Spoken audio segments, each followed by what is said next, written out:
Good to go. Welcome, ladies and gentlemen, to the Coin Republic podcast. My name is Shor Bhattacharya. The insurance industry in general, we use it in different financial sectors, especially life and health. But blockchain and Web3 wouldn't hedge its risks without insurance. Today, we're going to talk about that in detail. We have the world's first regulated insurance service for non-custodial smart contract risks, which is also called slashing risks. They're backed by Sampo, which is Japan's second biggest insurance provider, and they're reinsured by Munich Re. All the way from Chainproof, we have the one and only Mr. Sebi Banescu. Welcome to the screen, sir. Well, thanks a lot for having me, Saurav. Pleasure to be here. The pleasure is all mine. So, a little bit, first of all, I want to know where you're from, where you calling from. I'm based in Are you Munich, Germany. Munich? So, no wonder Germany has been fantastic with their automobile sector, the engineering sector, as well as the insurance sector. How's the Web3 scene in Germany? Because all I hear from that region is Switzerland with Zug. So, how is Germany doing in the Web3 sector? Oh, it's doing great. I think we're seeing a lot of innovation here, especially when it comes to the insurance of this risk. So we were lucky enough to be, in close proximity to Munich Re, and create like a very good relationship with them. So yeah, I would say in terms of insurance, we're in the right place to deal with the right players. And other than that, I think like a lot of big projects have been incubated in Germany because even the early days of Ethereum, people were in Switzerland and also Berlin. So it's pretty good, I would say. Let's talk about you for a second. Your background. What was your background pre Web3, and what was your biggest motivation to join crypto field, considering it was not so lucrative few years back? Yeah, so my background is fairly technical. I have a computer science bachelor, master's, and PhD. I focused a lot on security, computer security, software security. And after graduating, I went to work in large enterprise, which is very typical around these parts. And I realized that the things there were moving very slowly, and for good reason. There's a lot of risk in large enterprises, so you can't just do the most innovative things because things might go south. And Mm. I got a whiff of Web3. As soon as the DAO hack happened back in 2016, I started looking into it. And then I was lucky enough to be approached by one of the founders of QuantStamp for Mm. a security researcher position there. And of course, at the time, it seemed very risky to move from a traditional enterprise job at BMW to a crypto startup.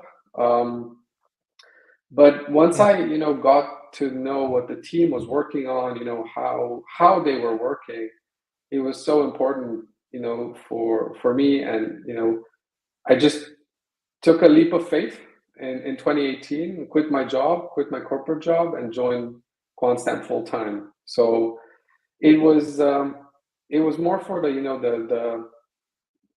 love for this fast paced industry where there's a lot of innovation.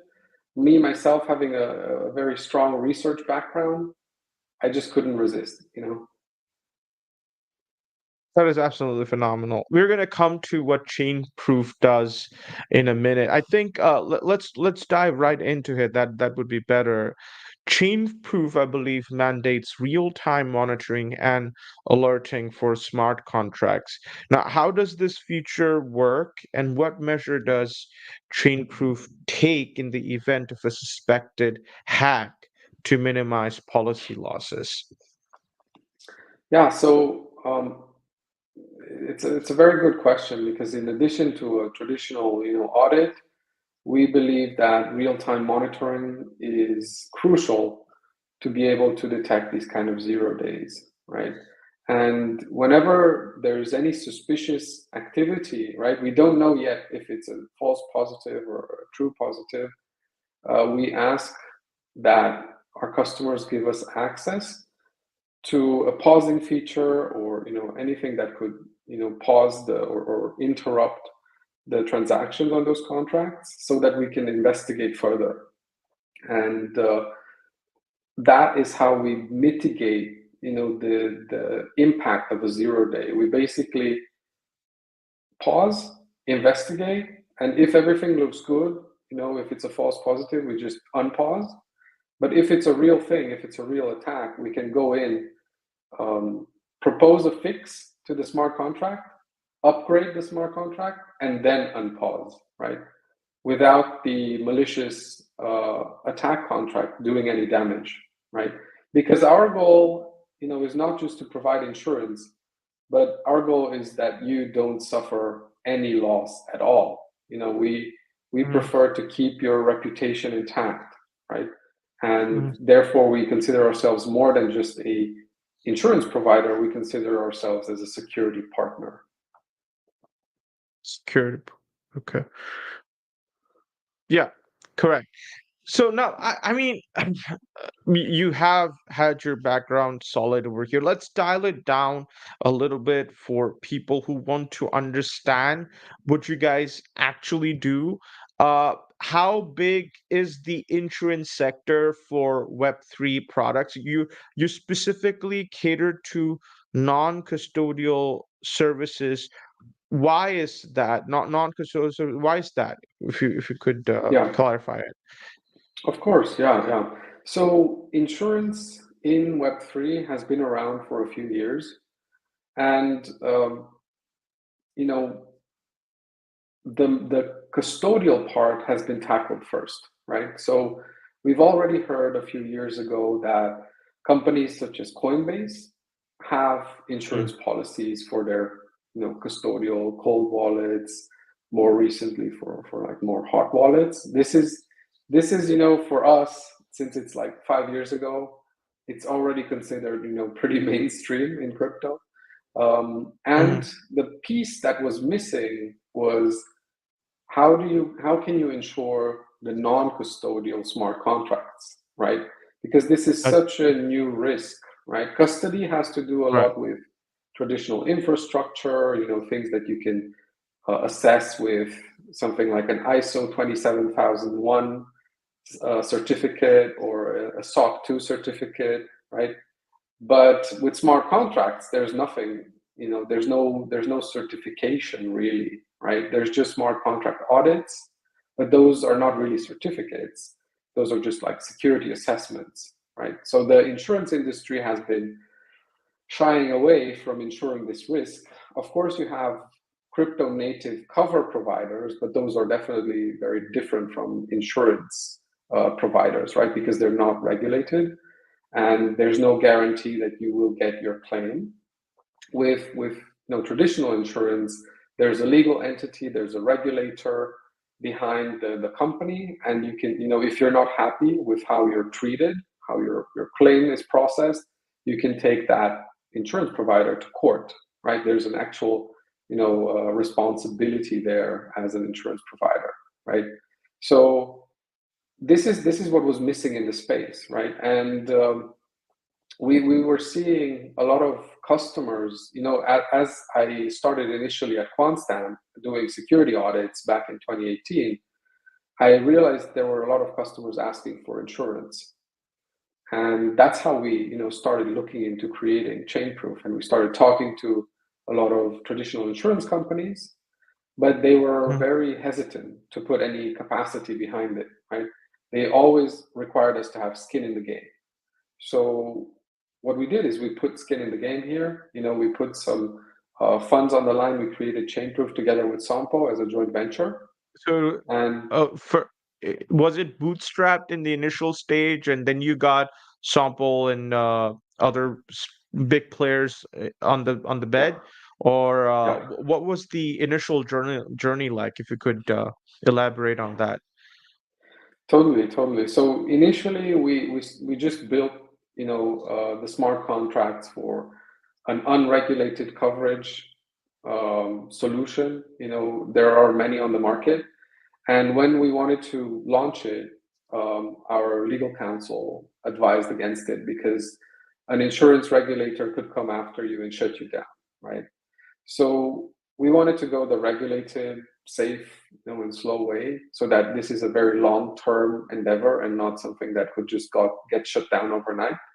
So the initial idea was not to get the license; it was to convince other insurance companies to back us, right, and use their license to write this kind of policy. But that didn't work well because these traditional insurance companies typically do not have Web3 security experts on their payroll, right? And it's very hard to get them because typically if you look at crypto Twitter and you see what kind of expectations Web3 security experts have, they're not very much in line with the traditional insurance company, right? So it's very unlikely that one of these companies would be able to create a team of experts, and that's where QuantStamp came in as service provider for these kind of security services, and joined forces with Sampo to create Chainproof, right? And we created the entity back in 2021, and we started working on the license application, right? And it took more than 6 months to create the entire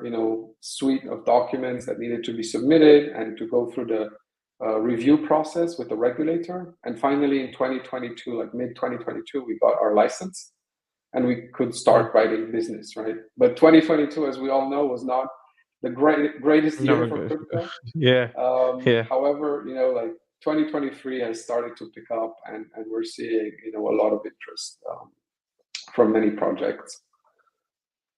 Fantastic. Yeah, that was definitely a volatile time. How do you see volatility? Because you guys are hedging against volatility, and crypto is perhaps one of the most volatile markets out there. So, how do you see the volatility in the coming years, especially with Bitcoin and other altcoins? If you could, from your standpoint, from your business perspective. Yeah. So actually, I'm not entirely sure what you mean about hedging the volatility, because what we insure against is just the hacking risk of these smart contracts, right? If you have your DeFi The project, hacking risks. no, yeah. So basically, if you have something like a DeFi platform, think about Compound, Aave, Uniswap, right? And you deposit something, you create a position in one of these smart contracts.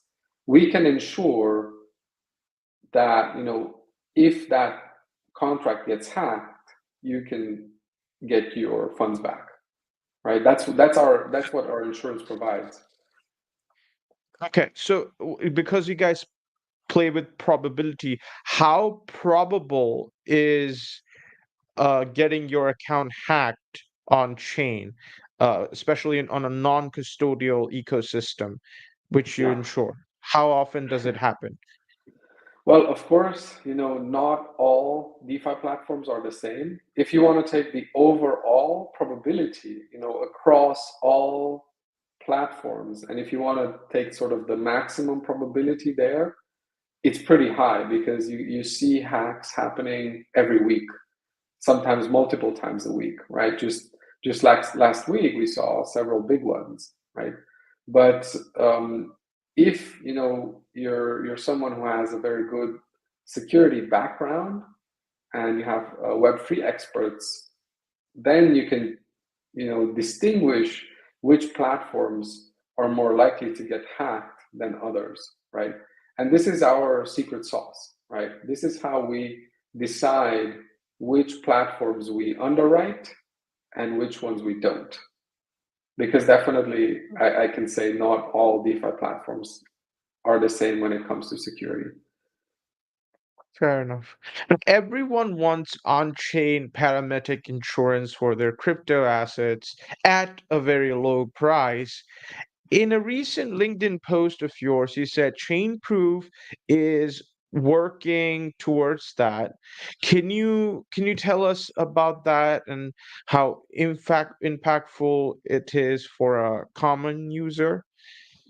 Yeah, totally. So what parametric insurance means is that you don't need to go through a lengthy claims process, but you just have some kind of oracle that determines what the loss was, and you can get your claim instantly, right? You don't have to wait. And this is very difficult for a DeFi platform, especially because we've seen so many hackers that return the funds or partially return the funds, after a period of negotiation. Or maybe the authorities get hold of the funds a bit later, somehow catching the attacker. This has happened back in, as early as 2021, where I remember I think it was the Index Finance hacker got doxxed because he was posting something on Stack Overflow or something like that, and they found a match between his usernames on Discord and Stack Overflow, and then were able to locate him, right? And the funds were recovered eventually. So this could happen. Of course, the hacker themselves, it happened several times. The hacker returned the funds after the hack and maybe kept a bounty, right? So it's very difficult to create parametric insurance because we can, of course, determine how much was lost initially, but we cannot determine easily how much is going to be recovered, right? However, for you mentioned before, there's this concept of slashing insurance. So slashing insurance is different. That is for node operators, so like proof of stake chain validators, right? Who stake funds, and if they have some kind of like issue and double sign a block, then they get slashed, right? And in this case, we could think about how to create more appropriate parametric insurance, right? We're also working towards the former, parametric insurance for DeFi, but that is still a bit difficult nowadays. Can you elaborate on the significance of Chainproof being licensed by Bermuda Monetary Authority and how it reflects the company's commitment to regulatory standards in the DeFi space? Of course, yeah. So we were registered in Bermuda at Sompo's guidance because they were very much aware that Bermuda has a very advanced legislation when it comes to digital assets. So they were probably the first country to enforce, and have proper legislation in place for digital asset businesses as early as 2018, right? And back in 2018, many countries were still very skeptical about digital assets and blockchain, right? So we started talking to the BMA, the Bermudian Monetary Authority, back in 2021. And because they had this legislation in place, they were not shocked when we told them that we would like to insure these kind of risks that we were just talking about, right? Because we, of course, went to other jurisdictions as well, right? And we talked to regulators about this. And everyone was very shocked about, us wanting to start an insurance company for this. But in Bermuda, they were still like on the fence, but they were open to it, right? They, especially with a backer like Sompo, they definitely were willing to listen. And I wanted, to just give a shout out and thanks to the BMA for guiding us through the regulations for the past 2 years now. We've been meeting with them on a monthly basis, providing updates, and they have been, very patiently guiding us through all of the regulatory requirements that we need to fulfill as an insurance company. Mhm. For some of the viewers who are still confused about how do you guys operate, Chainproof mandates real-time monitoring and alerting for smart contracts, correct? Yeah. So how does this feature work? Could you tell us in detail? And what measures do you guys take in the event of a suspectful hack to minimize policyholder issues? A little bit on detail. Yeah. So I think we touched upon this a bit in the beginning of the conversation, but one Yeah. thing that we do in order to make sure that a project is insurable is that we first do an audit. We use our partner at Quantstamp to perform the smart contract audit, and Okay. after the audit, we make sure that all of the issues are properly fixed, because the big problem that we see, with many projects that get hacked is that the most of the time the issues that are found in the audit were not fixed, right?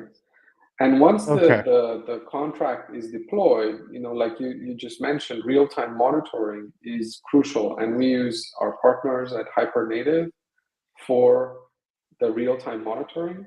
And this basically can detect if a malicious contract is deployed by an attacker.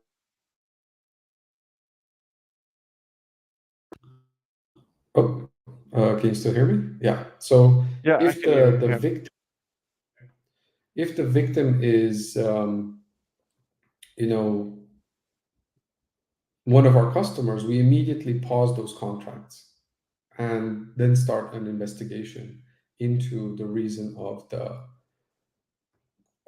suspicious activity. And this way Mhm. we can mitigate attacks even before the funds are drained. Got it. Your exclusive partnership with Quantstamp. Now, you mentioned you worked there before. So how does that contribute to the security and reliability of its smart contract insurance offering of Chainproof's offerings? Right. So this is sort of Chainproof's DNA, right? Because Chainproof is, you know, a spin-off and from Quantstamp, right? And most of the people working at Chainproof have been working at Quantstamp for some time. Therefore, everyone is very much security aware. Of course, we also have insurance experts at Quantstamp who've been working in the insurance industry for, like many years.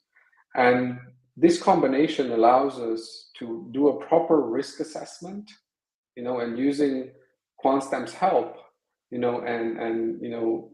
what we typically do after a project is audited is that we have a close discussion with Quantstamp employees about things that you typically cannot write in an audit report, right? Things that have to do with the project team's willingness and readiness to address issues, their maturity, the project's maturity. All of these things are hard to capture in many audit reports.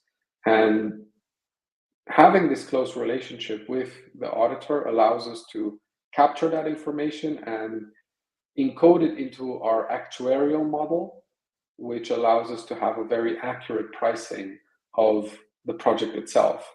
I would say one of the biggest issues in insuring smart contracts is like, how do you properly price the risk, right? And this is something that we pride ourselves in, because we have this deep technical due diligence of the platforms that we're insuring, and we're not just going off of more generic ratings. Mhm. So let me get this straight. Hypernative gives real-time monitoring, and QuantStop provides 24/7 incident response and mitigation. Yeah. So how do they work together, and how prompt is the response to alerts, Mhm. especially in cases for zero-day vulnerabilities? How fast do they react to secure the name smart contracts? Yeah, yeah. So basically, if you have a monitoring system in place, but you don't have a distributed 24/7 team, right? Then it could happen that an alert, is triggered, but then there's no one that is looking at it, right? And this has happened many times in the industry. I can name examples, but I don't want to, point any No, fingers. it's okay. It's okay. Therefore, it's very important to have either your team or an external team, such as QuantStamp, who has people all over the world, on all of the time zones that can cover Mm, 24/7, right? The alerts, right? So when an alert is triggered by Hypernative, someone from QuantStamp will see it and react to it within an hour, right? Or mm. even, an hour is the maximum, right? But like we can react on an alert within a few minutes or seconds, right? Depending on who's online, who's available. We always have at least two people who are looking at alerts that are triggered, right? And they can jump on a war room either, independently or with the dev team. Sometimes the dev team, this attack would happen maybe in the middle of the night for the dev team, and someone from QuantStamp would jump on a war room, do the investigation, figure out what the root cause is, and all this time the contracts would be paused, so there would not be any damage, right? Because of the pausing mechanism that would be automatic when a suspicious activity happens. And by the time that the dev team wakes up, their contracts are paused, nothing happened. QuantStamp has basically figured out what the root cause is, and they've already proposed a fix. So the dev team can just take the fix, deploy it on chain, Mm. and then unpause the contracts and continue operations without any damage. Fair enough. So let's talk about let's talk about Bitcoin's movement, right? Bitcoin is currently seeing a small bullish momentum. How much do you think halving an ETF will impact the price and overall ecosystem? And what will it mean to the insurance industry, your particular insurance industry? Right. So I'm not an expert in the markets, but I think what it will mean, what we're seeing is that more and more projects are launching, which leads to more and more demand for insurance, Right. right? So in that sense, it's very positive for us. And what we're hoping is that more and more, regulation comes in this space, such that more and more institutions enter the space.